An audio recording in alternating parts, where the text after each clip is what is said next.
ሰላም ሰላም እንዴት ናችሁ? ውድና የተከበራችሁ የአንደኛ ዓመት ተማሪዎች ስለ ግሬድና ግሬድ አሰራር ትንሽ ነገር እንበላችሁ።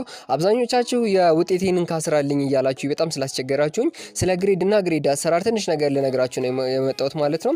እንግዲህ የግሬድ አሰራር ማለት ሁሉም ግሬድ ማለትም ያገኛችሁት ኤ ማይነስ ቢ ፕላስ ምናምን የመሳሰሉት ነገር በክሬዲት አወር ተባዝቶ ከዛ አንድ ላይ ተደምሮ በሴሚስተር ተማሪው በወሰደው ክሬዲት አወር ይካፈላል ማለት ነው።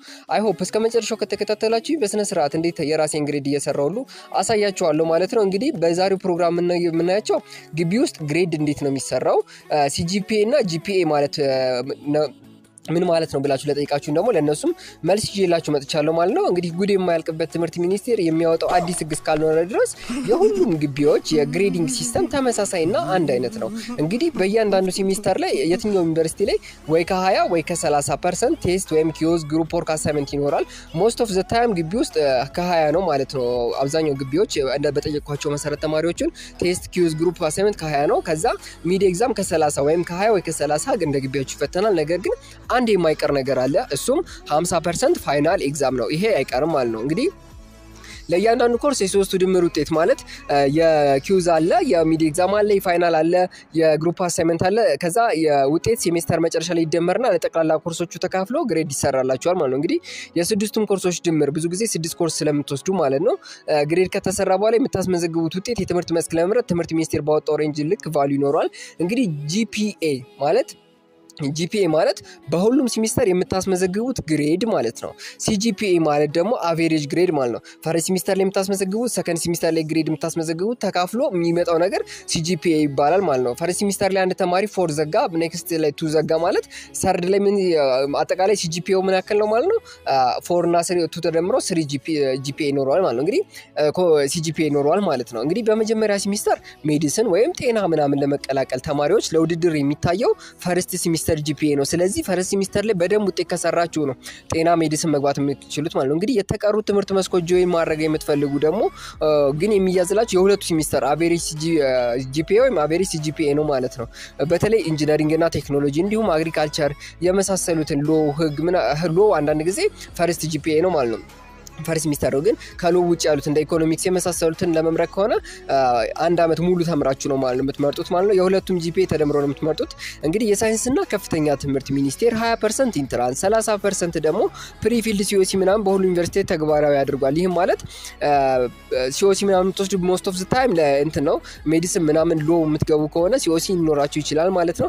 ብዙ ጊዜ እስካሁን ባለው መረጃ መሰረት ኢንጂነሪንግ ዲፓርትመንቶች ላይ በጣም ተፈላጊ ሆነው ብዙ ተማሪ እስካልመረጣቸው ድረስ ሲኦሲ የለም ማለት ነው። እንግዲህ የመጀመሪያ ሴሚስተር ግሬድ 50% ግን ማንኛውም ትምህርት መስክ ለመምረጥ ትልቁን ድርሻ ይይዝላችኋል ማለት ነው። እንግዲህ 50% ከፎር የምትሰሩት ማለት ነው አጠቃላይ ውጤት ማለት ነው። ስለሆነም 25% አሁን ከሆነች ደግሞ ኢንትራንስ ኤግዛም ስለተበላሽባችሁ ብላችሁ ተስፋ እንዳትቆርጡ። ኢንትራንስ ኤግዛም 20% ብቻ ነች ማለት ነው። አንድ ተማሪ 380 ምናምን ቢያመጣ ራሱ ኦልሞስት ወደ 11 ወደ 12 ምናምን ይሆንለታል ማለት ነው። እንግዲህ ለማንኛውም ግን በውስጥ መስመር ብዙ ተማሪዎች የዩኒቨርሲቲ ግሬድ ካልኩሌሽን አልገባንም ባላችሁ መሰረት ፎር ኢንስታንስ የአዲስ አበባ ዩኒቨርሲቲ ፈርስት ሴሚስተር ኮርሶች እነዚህ ናቸው ብንልና የኮርሶቹን ኢሲቲኤስ እንደሚከተሉ ይሆናል ማለት ነው።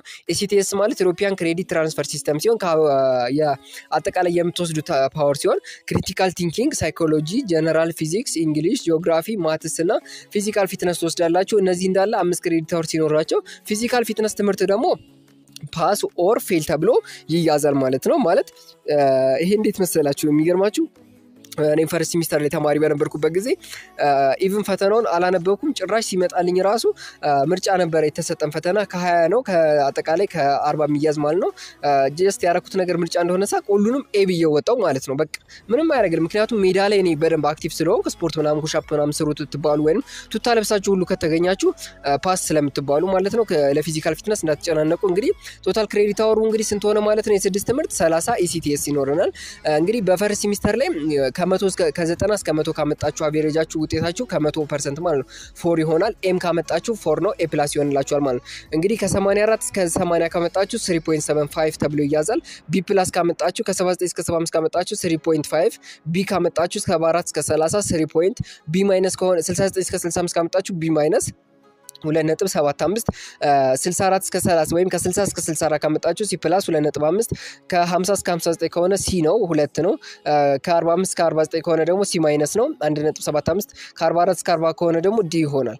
ከዛው በታች ካመጣችሁ ደግሞ ምናልባት ኤፍ ኦፍ ኤክስ ይሆናል ማለት ከ35 እስከ 39 ካመጣችሁ ኤፍ ኦፍ ኤክስ ሲሆን ይሄም ፋይናል ፈተናችሁን ፋይናል ኤግዛም ድጋሚ መፈተን ይቻላል ግን ተመልሶ አሁንም ኤፍ ኦፍ ኤክስ ከመጣባችሁ ወደ ኤፍ ይለወጥላችኋል ማለት ነው ኤፍ ደግሞ ከ35 እስከ 0 ከ0 እስከ 35 ካመጣችሁ በሚመጣው አመት ኔክስት ይር ኮርሱን ድጋሚ እንደ አዲስ ያስወስዳል ማለት ነው እንግዲህ ተማሪ አለባቸው እርገጤ ዳምጤ የተባለ ተማሪ የመጀመሪያ ሴሜስተር ያስመዘገበው ውጤትን ለምሳሌ ብናይ ክሪቲካል ቲንኪንግ 77 ቢያመጣ ሳይኮሎጂ 82 ቢያመጣ በጣም ቀላል ትምህርት ስለሆነ ጀነራል ፊዚክስ 59.5 እንግዲህ 59.5 ማለት ሲ ነው ግን 60 አምጥቶ ቢሆን ኖሮ ይሄ ልጅ ምን ይሆን ነበር ሲ ፕላስ ይሆን ነበር ግን ዩኒቨርሲቲ ላይ እንድታውቁት የምፈልገው ሌላ ነገር ምንድነው 0.5 አይደለም 0.1 መምህር ውጤት የመጨመር ቻንሱ ሬር ነው ማንኛውም መምህር 0.1 ቢጎላችሁ ራሱ እንደማይጨምርላችሁ ለማሳየት ነው 59.9 ያልኩት ማለት ነው እንደዚህቹ ነው የሚቀመጥላችሁ እኔም ፍሬሽማን ተማሪ በነበርኩበት ጊዜ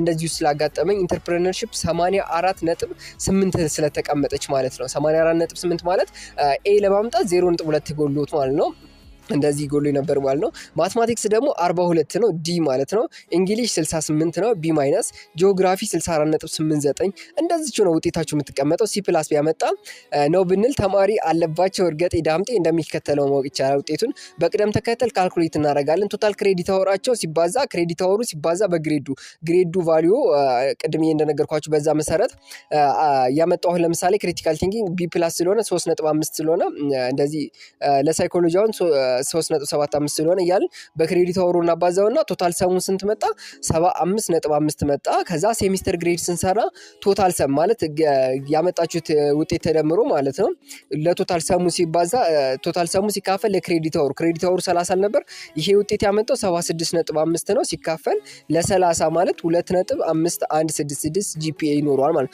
ስለዚህ ተማሪ አለባቸው እርገጤ ዳምጤ በመጀመሪያው ሴሚስተር የሰራው ግሬድ 2.52 ነው ማለት በጣም ከባድ by the way ከፍሬሽማን ኮርስ ላይ ከ3 በላይ በታች ውጤት ከሰራችሁ ለቀጣይ ሴሚስተር በጣም አዳጋች ነው የሚሆንባችሁ ማለት ነው ማለት ያቺን ነው የምትመነዝሯት የሚባል ነገር አለ 4 ከሰራችሁ ቀጣይ ላይ 39 ብትሰሩ እንኳን እየቀነሰ እንጂ የመጨመር ቻንሱ ሬር ነው ማለት ነው እንግዲህ በ2.5 የትኛውን ፊልድ ልመርጥ ነው ወይም ለዚህ ነው የሚለው ነገር በጣም ጥያቄ ነው ለዚህ ነው እንግዲህ ቱቶሪያል ተማሩ ለዚህ ነው ሰብስክራይብ አድርጉ በቪዲዮ ተማሩ ኖቶች አሉ ኤ ፕላስ ላይ የሚዘጋጁ ኮርሶች አሉ በተለይ ለፍሬሽማን ተማሪዎች ኢንተርፕረነርሺፕ እና ሂስትሪ ያሉንም ለጊዜው እነሱን እንጨምራለን ከዛ ውጪ ግን ብዙ ኮርሶች አሉ ኢንተርፕረነርሺፕ ሙሉ ቪዲዮ ሰርተናል እነሱን ያያያችሁ ተማሩ ምን ነው እንግዲህ ስታተስ ኦፍ ፈርስት ይር ላይ ማወቅ ያለባችሁ ፓስ ኤንድ ፌል ለመባል ስታተስ ኦፍ ፈርስት ይር ላይ ስቱደንት ዘ ፈርስት ሴሚስተር ያንደኛ ዓመት ተማሪዎች በመጀመሪያ ሴሚስተር የሚያስመዘግቡት የሆነ ግሬድ አለ እንደሚከተለው ወደ ቀጣይ ሴሚስተር ፓስ ኦር ፌል ያስብላችኋል ማለት ነው